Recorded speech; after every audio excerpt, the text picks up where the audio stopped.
y'all? It's your girl Roxy with Roxy Says, and we're gonna talk about it. Today we are reviewing Love is Blind UK episodes 6 and 7. First and foremost, thank you all so much for tuning in. Make sure you hit like, comment, subscribe, hit that notification bell so that you're made aware every time I post a new video, and I love and appreciate all of you. But let's get into some disclaimers before we start. This is a review of episodes 6 and 7, okay? Please don't write no comment based on information that you have from episodes 8 and 9, baby. I haven't seen it yet. I haven't seen it yet, baby, okay? I haven't. Also, another thing. This is the way I watch a show. This is the way I live my life. I can like someone and still have no problem calling out stuff that I don't like that they did. I can dislike someone and still give them props when they do something that is totally valid. Like, I don't like him. I don't like her, but they were right. They had a good point. Or, I love you, girl, but that was wrong. No problem. It's the same way I watch a show, okay? I will love someone episode 1, hate them episode 2, and love them again episode 3. It's really not a thing. This is all just for fun and giggles, and at the end of the day, everyone will be A-okay. All right, so let's get into this review because so much happened in these 2 episodes. So episode 6 opens up. We see all of the couples. They're getting more acquainted and falling deeper and deeper in love, especially Nicole and Benaya. Like I said before, these 2 are cute. I hope that they're both here for genuine reasons. And every time I see them, I believe them more and more because they just look so cute. Unfortunately, we cannot say the same for Ali and Demi as we see them have a conversation about yesterday. And once again, Ali opens up this conversation by placing all of the blame on Demi and saying that he didn't like that she was being quiet. He didn't like how she was moving yesterday. 100% of the blame Ali's going to put on Demi. And she's going to let him every single time. I didn't like you being all quiet yesterday. I know, it's really not me. One thing I do struggle with is communication sometimes. So I'm not in the slightest bit annoyed or upset or angry for you for feeling that way. You're even allowed to feel jealous or insecure. Like, there's nothing wrong with that. No. Now, it would be one thing if we saw Ali trying to have conversations with Demi and she kept shutting him down. Then he would be valid. But that is not what we saw. And even when Demi tried to have a conversation with Ali, he cut that conversation short to speak to Bobby. So again, why is he putting all of the blame on Demi? Why is he doing that? But we see Demi apologize to Ali and take complete responsibility for what happened. I feel like that is a responsibility that could easily be shared between the both of them, right? Because we see Demi, she's self-reflecting in this conversation. She's seeing where she was wrong. She's acknowledging that she isn't the best communicator. She's acknowledging that she has insecurities. But what we don't see Ali doing is thinking back on the events of yesterday and apologizing for where he might have went wrong, for how he might have contributed to the way Demi is feeling. Ali does not do that. And I'm sorry, that's not right. I would love to see Ali sit and be like, let me take a second to think about the moves I made yesterday. Did I do anything wrong? Was there anything that I could have done better? Ali does not do that, y'all. He doesn't do that. And I'm going to get deeper into that later, but that's my main issue with Ali right now. And with Demi, I don't like that she's not able to take a step back and be like, wait, hold on. I remember what happened yesterday. I tried to speak to you. You cut me off. She doesn't do that either. She just falls into this super apologetic, people-pleasing demeanor, when in this situation, they should be apologizing to each other. Anyways, next we see Tom and Maria. They have a conversation about Demi and Ali. Tom and Maria sure do like to gossip about the other couples, okay? And then compare themselves to the other couples. Clearly, that's their thing to do because they think that they're the best couple there. Next we see Nicole and Benaya. They go on their first date and they have a conversation about intimacy. Like exploring like the physical intimacy of things. Yeah. Do you feel like there is something brewing? I do, Okay, personally. good. I mean, you're very attractive, which helps. I want to share those physical moments with someone I really care about, you know? Sure, yeah. I wasn't intimate until I was like in my 20s. That's good. I was like- No, very similar alignment on that, I think. And I'm glad we're kind of taking things slow on that side. I want it to be right. Yeah. I want it to be, Yeah, you know, special. yeah. I do like that they're choosing to take their time. And in all honesty, they both seem like the type of people who would take that approach in the real world. I could be completely wrong. That's just the vibe that I get from them. So it is believable to me that they're both on the same page when it comes to intimacy. Next, we see the couples. They're discussing their excitement and concerns about going into the real world and meeting their fiancé's family and friends.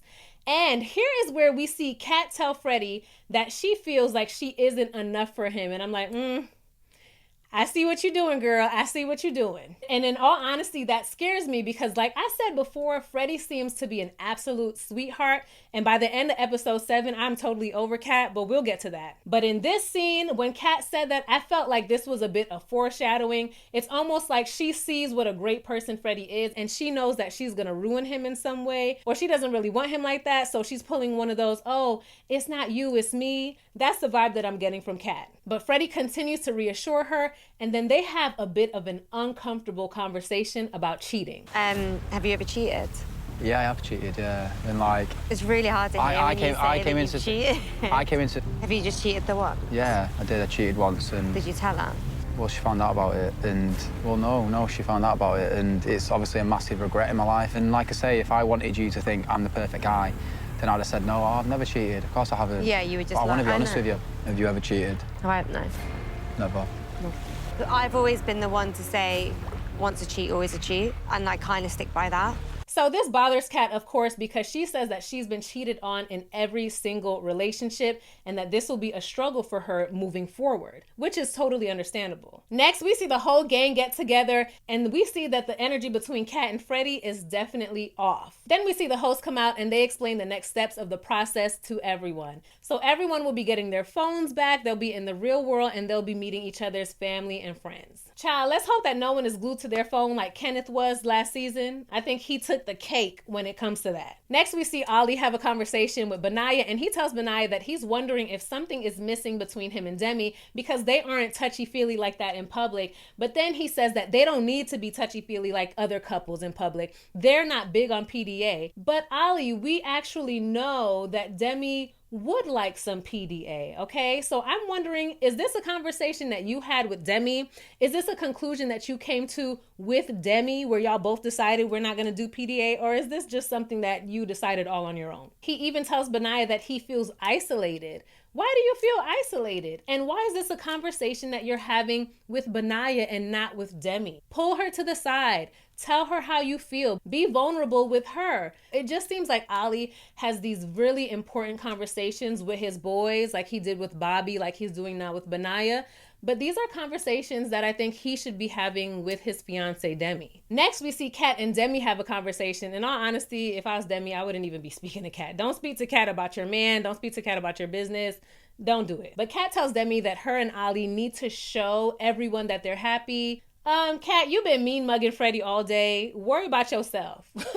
Worry about yourself. Don't give anyone any tips and pointers, boo. Worry about what you got going on, okay? Now, I do believe that Demi is putting on a brave face and a united front while speaking to Kat, which is what she's supposed to do. And she's kind of doing damage control for Ollie by saying, oh no, we do this, we do that behind closed doors. But I do believe that Demi would prefer to have those private displays of affection also be shown in public. Who only wants to be loved in private? And I understand that not all people love PDA, but nothing at all, like barely anything at all. I would bet money that Demi would prefer to be hugged and kissed on and embraced by her man in public as well. And not to prove it to other people, but just for that reassurance for herself. Next, we get a scene that irritated me. Now, Jasmine, I gave you props in my last review because I love how you stood up for Demi, how you protected and defended her. But in this scene, you did entirely too much. Can I be honest with you? Go on. You know you pulled Bobby for a chat. I feel like you should have pulled Demi for a chat. I get you. I don't want the fact that I've been in a show to reflect on him. If you're feeling it, you're feeling it. If you're not, you're not. Where's your head at? Oh, I can't even do this Be right honest, now. be honest. I can't even do this right now, for real, Why? For real. Do you like her or not? Simple. Of course I do. What do you mean? I wouldn't be here if I didn't. I'm just asking. Where's your head at? I don't know how many more times you want me to tell you this. This isn't helping me right now. It's just putting more pressure. It's making me want to go, do you know what, fuck this, let me bounce. It's not putting pressure though. If you feel it, you feel it like that. Why are you coming at me? I'm not coming at you. Ollie, all I've got to say to you, give us some reassurance. Demi is an insecure girl. Okay, I've said yes, I'm going to do that. What more do you want from this conversation? That's it. I totally understand you wanting a definitive answer. I totally get it. I am that friend. When my friends are dating, I am the final level I am the final level of friend that that person has to go through before they get approval. So I understand. Okay? However, there's a way to do things and there's a way to speak to people. I actually started getting annoyed for Ali in this scene. I did. And I feel like Ali was justified in being upset with Jasmine because her tone, it was too much. And she's gonna speak to Bobby in a similar tone later, and we'll talk about that. Jasmine doesn't speak to people, she speaks at people, right? But at the same time, Ali, if someone is asking you how you feel about your fiance, that question should not make you feel like you're under pressure. You should have a confident and definitive answer to that question, and it shouldn't have to take multiple times of it being asked for you to finally answer it. Because when Demi is asked about how she feels about you, no one has to ask her multiple times. She knows. She's been going around this whole party doing damage control for y'all the entire time, talking you up, singing your praises. So it's just not a good look when you're being asked and it's hard for you to answer the question, okay? I do believe that that irritation is a combination of, one, Jasmine talking to you crazy, but two, you aren't 100% sure about the way that you feel about Demi. I honestly think that it's a little of both, but what I really don't like about this situation as a whole is that now it seems like Ali and Demi's relationship is becoming a topic of conversation for the entire group, and I don't like that. No, ma'am. So we see Demi, she comes over to console Ali, but at this point, he's just over it, and I feel like he took his anger out on her a little bit too much. She didn't do anything to you.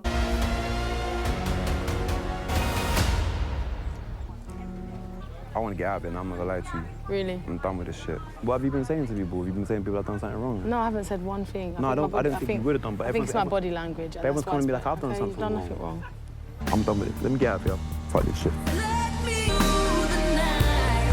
If you want to be mad at Jasmine, you could be mad at Jasmine, but Demi is coming over once again, initiating contact, initiating conversation, and trying to comfort you, and you're giving her your hostility, which is unfair. And he also accuses Demi of talking shit about him. Another instance where Ali is not taking a step back and seeing where his actions or behavior could possibly contribute to why people think or feel the way that they feel about them. Again, he couldn't possibly do anything wrong. Demi must have said something. Very unfair. Very unfair. And of course, now everyone is worried and looking at Demi like, girl, what's up with your man? Because all they see is Ali storming off. So the next morning, we see Ali and Demi, they have a conversation about what's been going on. And during this scene, I was just thinking, child, if y'all are having all these issues during the honeymoon, my hopes are pretty low for y'all when y'all get back home. I'm getting to the point where I'm thinking, is this even for us? I feel like being here is putting pressure on it. Exactly. But I'm wondering if now it's becoming more of a hindrance than an assistance to us. But who knows, child, they might still be together today. Anyways, next we see Kat and Freddy, and they talk about that cheating conversation. And you can tell that Freddy is so sad. You can tell he's very sorry. But I feel like eventually Freddy is going to get tired of apologizing to Kat for something that he didn't even do to Kat. Yeah, I just want you to trust me. Like, I don't want you to have any doubt about me. Okay. You sure?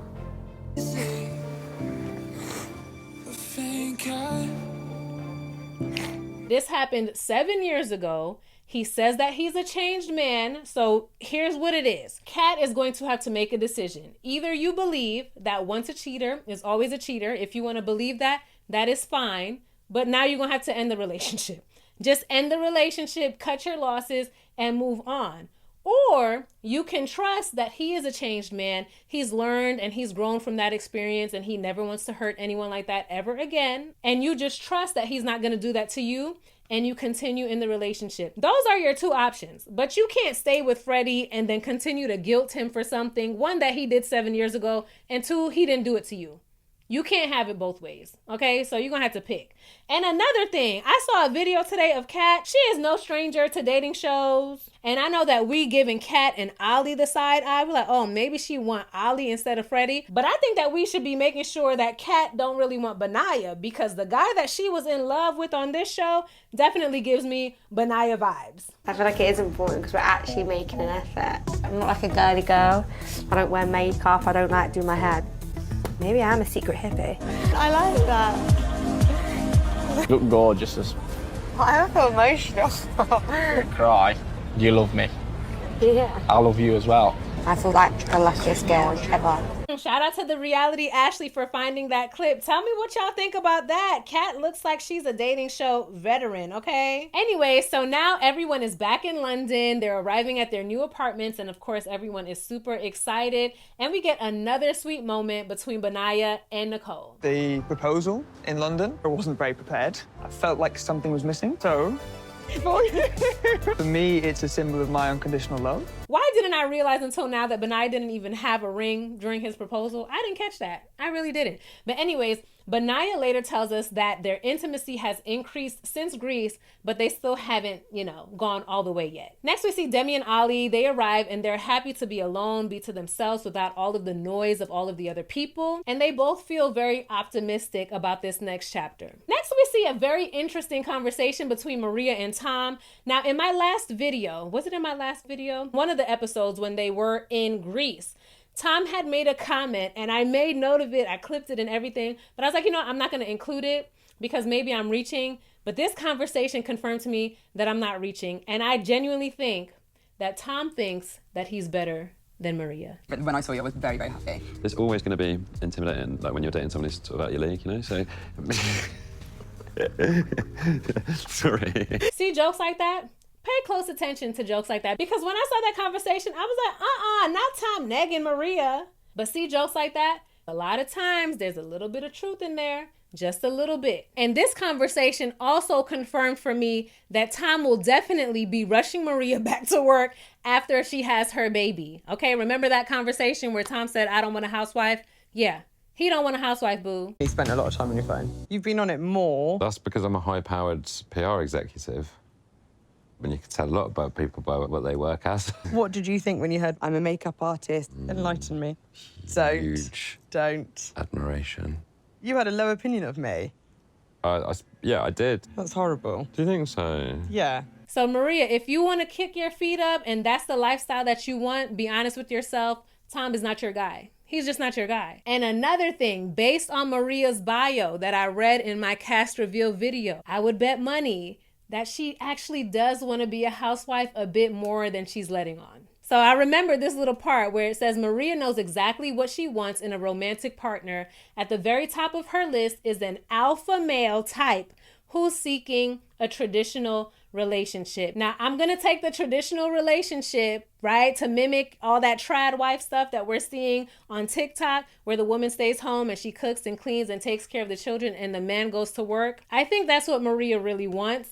And she's just downplaying that because she really likes Tom or she doesn't want to scare him off. But Maria, if that's what you want, boo, Tom is not your man at all. You're going to have to take your ass to work. But this is what I wanted between Maria and Tom. I wanted more of those tough conversations because, baby, once that honeymoon is over and Maria is done smearing her red lipstick all over Tom's face, now we got to get down to the nitty gritty. And we can see that they did not end this conversation on a good note. So now we're on episode 7 and child, Kat is annoying me. Kat pissed me off in this scene. I had to send a voice note to the girls in the group chat. Shout out to Tammy Talks, Chloe Johnson, and Queen E. I had to send them a message like, what is wrong with Kat? She is irritating me. So now Kat is saying that lately she's been easily ticked off because Freddy jokes too much. And I can understand being annoyed by someone who just seems to be very unserious. But I don't think that Freddy is joking any more now than he usually does. And if he is, he's only doing it because he can see that Kat is still upset and he's trying to lighten the mood. Oh, they're nice. You got them in an 11? You look nice in that, no? Stop it. It's fine, I won't mention it again. I'm not a dog. Please stop stroking me like a dog. I'm not a dog. Okay. See, if I was Freddy, I would have told Kat straight up, girl, I'm gonna see you at home because clearly you're upset about something still and you don't want to tell me that you're upset. I'm trying to be nice to you and you're being very mean to me. What you're not gonna do is mess up my day, so you can sit in whatever funk you're in and come holla at me when you're ready to talk, because this, no ma'am. But in this scene, I felt so bad for Freddy. I felt so bad for him because Freddy just seems like such a sweetheart and Kat is just, ugh. So child, next we see Jasmine and Bobby. They have a conversation about social media and she says that she has a lot of insecurity about it because it has been an issue in her past relationship. Now remember, Jasmine is already gonna have a bunch of trust issues because her ex had a baby on her. okay? So I wouldn't be surprised if social media also played a part into that. And then she pulls up one of Bobby's old music videos that she found on YouTube. Now, Jasmine, did you find that on your own, or did production give that? Did production give you that? Anyway, it don't matter. Now, I can definitely understand Jasmine's concerns about Bobby being in the music industry. He's gonna be around a lot of women, a lot of beautiful women, but I feel the same way about this situation as I feel about Kat's situation with Freddy. Jasmine, you are going to have to decide if this is someone that you can be with based on their past, based on their career. That is a decision that you are going to have to make, but you can't stay with Bobby knowing that he's a rapper, knowing what his career entails, and then get mad at him for it. You can't do that. Don't stay with Bobby, and then when he says, oh, I gotta go on a video shoot, and you see who the model is for the video shoot, you give him hell about it. You can't do that. And like I mentioned before, when Jasmine was talking to Ali, she's doing the same thing now. She doesn't talk to people. She talks at people. And I understand her passion, but I feel like she was coming at Bobby like he already did something. He didn't do anything, boo. You're looking at an old video. So you're working yourself up over something that hasn't even happened. I used to be that girl that used to check, who are you following? Whose picture did you like? I don't want to be that girl anymore. I don't want to go through these things anymore. But anyways, Bobby reassures her and he tells her that she doesn't have anything to worry about when coming to him. So next we see Demi and Ali. They're preparing a vegan dinner for Demi's friends to come over. And they showed us some clips in the supermarket where it seems like Ali was just all over the place, couldn't really stay focused on the task at hand. And Ali is going to share some very important information about that in just a bit. But for now, of course, Ali is very nervous to meet Demi's friends. And of course, he wants their approval, right? So the friends come over. They're really sweet, really cool. Oh, Ali is vegan, by the way. So he made like a guacamole and stuff like that. So they all sit down and they get into the conversation of Ali connecting with someone else in the pods. And then they get into the conversation about having children. If you want kids, yeah, what? Do you know Actually, what it is? you know what? I actually think, can I be honest with you? I asked the question, would you want children? And you said, oh, it wouldn't bother me. And I said, oh, would you foster? Would you adopt? And you was like, yeah, I would. My mum's actually adopted, Yeah. so for me, I'm open to like, adopting and fostering, Oh, having our that's own kids. one of my biggest insecurities has been my endo. Yeah, you lot know that. yeah. I'm just so grateful for you. I'm grateful for you too.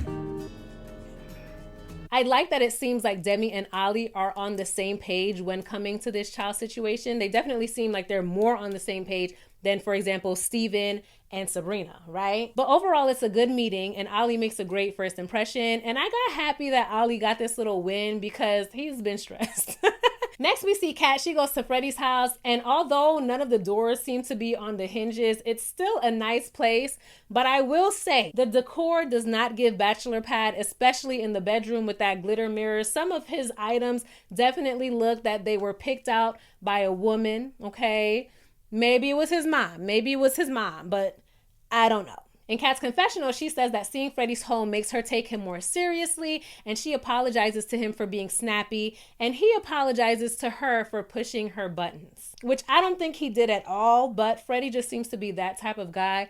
He's just going to apologize. And in relationships, sometimes you will apologize even when you're not wrong, just to keep the peace. But I just hope that Freddy doesn't fall into the habit of constantly apologizing to Kat when he's not the one who is wrong. Same thing that I'm saying for Demi and Ali. I don't want Demi to be the one constantly apologizing in this relationship when Ali isn't taking any accountability or even saying, okay, maybe I was 10% wrong in this situation. So a relationship like that where you're constantly apologizing can be very exhausting for both Demi and Freddy. Next, we see Maria and Tom. They have another conversation about Tom being so judgy. And they both keep saying they're good, but I don't really think so. But Maria does make sure to warn Tom about all of that PDA they be doing when they go to meet her family because of her culture. And she tells Tom that they're gonna have to tone it down a little bit when they're around her mom. She also tells Tom that she just knows for sure that if her dad was able to meet him, he would have loved Tom, and it's a very bittersweet moment for her. So child, the weddings are in 18 days, okay? 18 days. And I love that they gave us this little cute clip of Freddy off to work in his funeral director outfit. I can't. But next, we see a very deep conversation between Demi and Ali. Some of like the behaviours that I've seen from you, your impatience of like, yeah, I want to do this, your pacing. I just think it's mad the kind of things you notice about me. I never normally admit it to people. Yeah, but yeah, I do have ADHD. Really? Yeah. My last relationship, I never told her until like a year in. Finding out that Ollie has ADHD definitely brings context to a lot of situations because we have seen him get frazzled many times, and he also says that his ADHD is very severe. Now, in all honesty, I do believe that that is something that Ollie should have disclosed to Demi when he was in the pods, when he knew it was getting serious with her. I think that that's something that he should have told her because that is a part of him, right? That is something that he lives with every day. And she should know that. Same way if she was the one who had ADHD or something else in that nature, she should have told Ollie. And even though Demi picked up on things on her own, I feel like had he told her this information, it would have also helped her to be more aware and navigate certain situations differently with him. But I'm just glad that he didn't wait a whole year to tell Demi, as he said he did with his ex. Overall, this was a really nice conversation, and you can tell that they're getting more comfortable with each other and they're opening up more to each other. Child, next we see Kat. She goes to meet Freddy's family. His family is so sweet, so welcoming. Freddy is definitely his sister's twin. They're not twins, but they look just alike. And you can just see the love that his family has for him. You can tell he is just their little baby, okay? Especially his sister. Then they show us a clip of Freddy asking his brother Jack to be his best man. I'm such a baby. I started tearing up. I started tearing up. It was so sweet. Would you like to be my best man? Oh. He don't understand now, but he will on the day. Asking Jack to absolutely everything to me. And Kat was being a good sport, but I did catch her getting a little bit uneasy when Freddy's parents said that all the girls on the block be asking for Freddy, and they made a joke with her and they told her that she has some competition. Now, even though Kat laughed it off, we already know that she feels a little bit uneasy because Freddy already told her that he cheated in the past, so any type of competition to Kat is a red flag. Then we see things get even more intense when Kat tells the family that Freddy likes a good joke and he really likes winding her up. Immediately, Freddy's sister gave Kat the look like, hold up, because what you not gonna do is come in here and dim my brother's light. That's what you not... She didn't say that, but the look on her face was like, And she told Freddy, let's step outside, let's have a little conversation. Do you want to like nip outside and just have a quick chat? I can tell he seems a little bit more reserved. I don't know whether that's the pressure, and she seems really nice. Yeah, I do see myself marrying her. I just think that maybe we're a little bit different. I'm quite jokey at times and easygoing person, and that might grate on her a little bit sometimes. If she's not making you feel like you are good enough, it's not even. It's not that. It's just. It's more that I don't feel as if I'm good enough for her. Maybe the question is she good enough for you? In this scene, I just felt like, damn, Freddy looks so sad, defeated, stressed out, and I really hoped that this conversation snaps him back to life, snaps him back to reality, and he starts looking at Kat a little bit differently. Next, we see Tom go to meet Maria's family, and he came prepared, baby. He had flowers. He had a card for her mom. He did good. And Maria's mom already greeted him as her future son, okay? So they were off to a great start. Both Maria and Tom tell the family how easy it was for them to connect, especially over their humor. The family tells Tom how supportive they are of Maria, but you can definitely see that the family is still torn up over the passing of Maria's dad. And I love that Maria made sure to say, just because Tom and I are here in front of y'all right now, that is not a 100% guarantee that we are getting married. I love that she made that clear right in front of Tom. So next we see them discuss their religion and their values, which takes them into the conversation that Maria and Tom had, where she found him to be a bit snobby and judgmental, because remember, Tom was judging Maria when he found out that she was a makeup artist. And Maria's mom gives Tom a bit of advice. Is love, respect, consideration. It's more important than anything else. For me, I've learned a lot about myself. Yeah, that's the compromise, isn't it? You know? Next, we see Maria's sister take Tom inside, and she asks Tom if there are some things that he feels he needs to work on, and they also discuss the loss of her and Maria's father, to which she gets emotional, of course, but Tom is there to offer her some comfort, and they share a hug. And Tom says that in this short space of time, he feels like he has learned a lot and has changed. We'll see.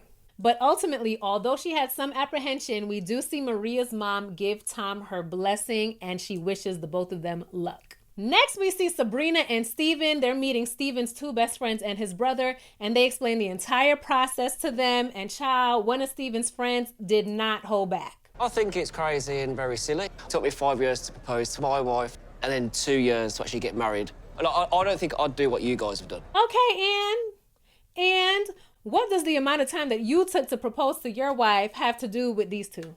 Nothing at all. And I say this every single season of Love is Blind.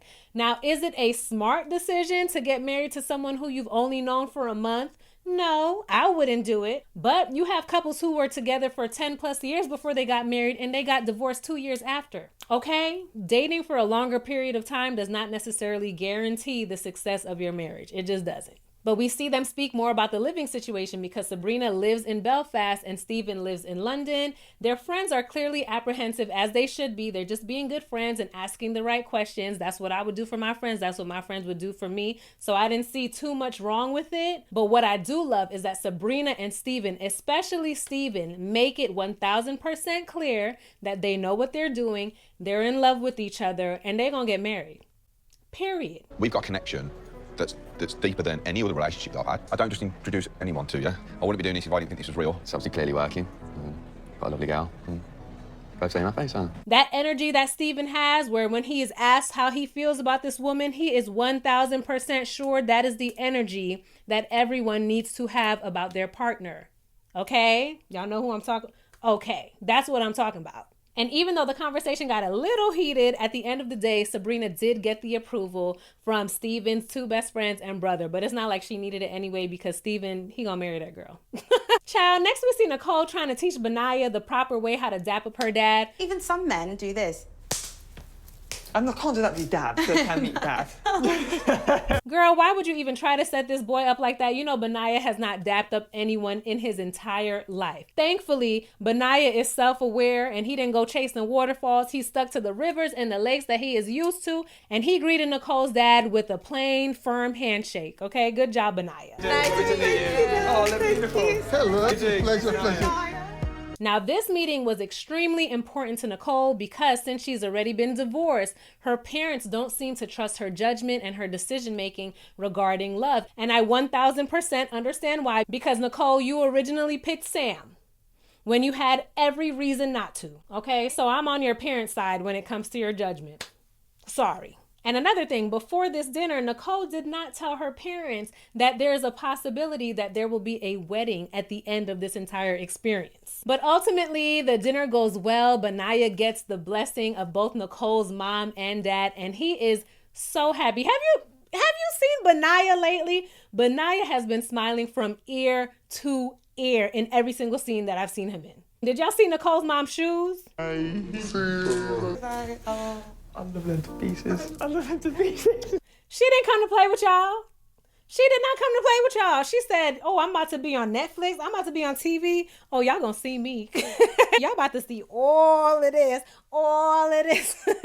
Shout out to Mama Nicole. So I know that the majority of y'all probably already binged and seen episodes 8 and 9. I haven't, so please, no spoilers, okay? No spoilers, but I will say that these previews have me shook. I cannot wait to watch the next episodes. As soon as I edit and upload this, I will be watching episodes 8 and 9 so I can get a video out to y'all. But until then, make sure you leave all your comments below. I know you will. I know you will. And another thing, if this is your second time here, your third time here, and you have not hit subscribe, why? Why not? You keep coming back. You might as well hit the subscribe button and I would greatly appreciate it. Before y'all leave, don't forget to hit like, comment, subscribe. Make sure you hit that notification bell so that you're made aware every time I post a new video. I appreciate all of you. Thank you so much for tuning in and I cannot wait to see you in my next video. Bye. Roxy says we're gonna